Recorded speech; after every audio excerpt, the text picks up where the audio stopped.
bao nhiêu yêu thương phai dấu, qua đi bao nhiêu âu lo nương náu. Cha mong yên vui theo ta mãi mãi, mẹ mong tương lai cây tươi đơm trái. Tình bạn càng thắm thiết, tay trong tay nắng trắng mùng. Ôi bao dung làm thầy luôn quan tâm, người sẽ chia bên nhau tháng năm. Mình nổi chú dưới mái trường.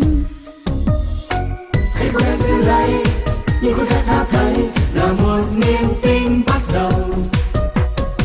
Hãy bước tới phía trước để đôi ánh nắng là một ngày mới bắt đầu.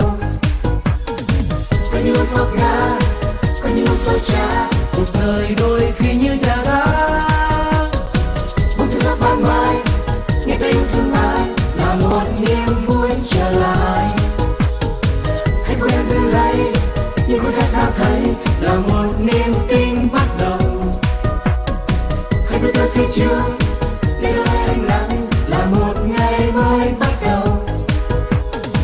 Có những lúc khóc ngã, có những lúc sôi trá, cuộc đời đôi khi như trà giá.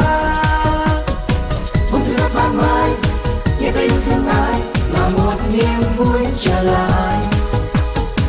Có những lúc khóc ngã, có những lúc sôi trá, cuộc đời đôi khi như trà giá.